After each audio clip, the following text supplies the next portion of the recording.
Ceton kang isun rasakno luput ambi kang sun kira sing bisa maning dadi siji mergo prahara kang pasti serta wis padha ngrestui suyuli ngenteni pungkase warung nikahan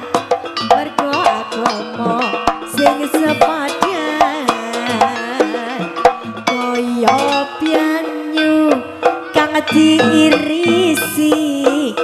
sing kira ana pecake suyuli diampingi pungkase urung dadi jodone